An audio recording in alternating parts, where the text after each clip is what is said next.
Avant de prier, il faut aligner tes pensées sur la pensée de Dieu. Beaucoup de gens prient, mais en fait, ils ne croient pas.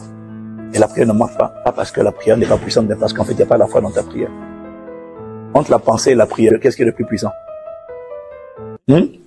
Exactement. Et or, la pensée détermine ce que tu te dis en toi-même. C'est ça la foi. La foi, c'est ce que tu penses à l'intérieur de toi-même. Donc, quand ta prière n'est pas alignée sur ta pensée, c'est ta pensée qui va s'accomplir dans ta prière. C'est pour ça qu'il faut d'abord ajuster qu'est-ce que tu penses. Et venir sur la vérité. Il y a une vision de toi que tu vois. Une vision de toi qui est déjà accomplie. Il y a une vision de toi qui est déjà finie. C'est le toi, le Christ formé en toi. Saint, consacré, puissant, inarrêtable, excellent, riche. Ça, c'est le vrai. Tu dois voir ça.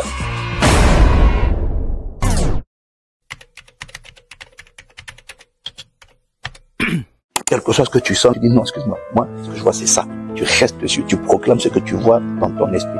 Le pouvoir est dans ce que tu crois. Quand tu comprends ça, tu travailles beaucoup ta foi. Le défi de votre génération, c'est que vous ne connaissez pas la Bible. Vous ne lisez pas la Bible. Vous êtes sur le téléphone, les RS, voilà, regardez tous vos téléphones. Ils sont tous sur le téléphone. Vous ne connaissez pas la Bible. Non, la plus grande faiblesse de la génération des jeunes d'aujourd'hui, c'est qu'il n'y a pas d'épée en eux. Il n'y a pas d'épée. Quand tu prêches, ils disent Amen. Quand tu prophétises, ils disent Amen. Quand tu dis, qu'est-ce que j'ai dit? Il y en a même qui confondent Jérémie et Jean. Jérémie 3,16. Non, c'est Jean 3,16 purée.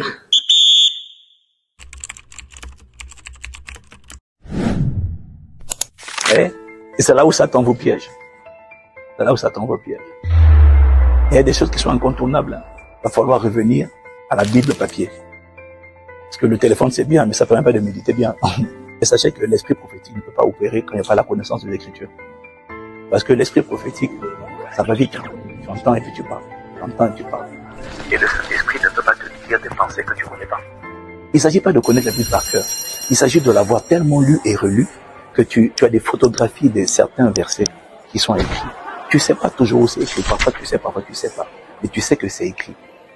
Et il faut être capable de dire ce qui est écrit. Donc, si quelqu'un n'est pas capable de savoir ce qui est écrit, le Saint-Esprit, même s'il a reçu l'esprit prophétique, ne pourra pas l'utiliser pour opérer dans la dimension prophétique. Sur la dimension prophétique, c'est l'écrit qui devient esprit. Il sort ça du texte à un certain moment, et puis il te sort ça. Et quand tu libères ça, pouf, tu vois le Saint-Esprit se manifester. Maintenant, comment il va t'utiliser si tu n'as pas zoomé, photographié certains passages de la Bible? Donc, il y a des passages qu'il faut connaître. Il faut prendre le temps de lire la Bible. Dieu est un magistrat, c'est un juge. Un magistrat, quand il parle, il utilise le langage de la loi. Donc, quand Dieu parle, il utilise sa parole. Si tu ne connais pas sa parole, tu ne sauras pas qu'il t'a parlé. Vous comprenez? Donc c'est ça. Et c'est là où Satan piège les jeunes. Donc ils peuvent aimer Dieu, bien, mais quand il faut résister au diable, il faut l'épée. Il est écrit. Qu'est-ce qui est écrit? Est-ce que tu sais ce qui est écrit? C'est là. Les gens disent, Satan, laisse-moi tranquille. Non, on ne dit pas Satan, laisse-moi tranquille.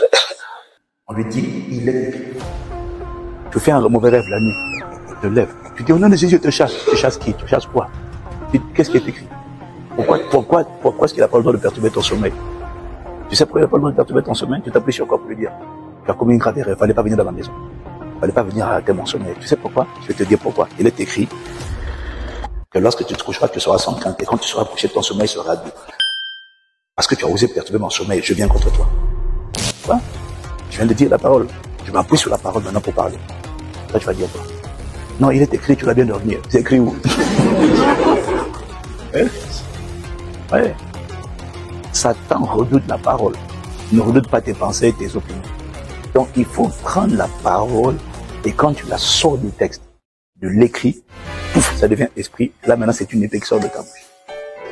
Donc, lisez la Bible.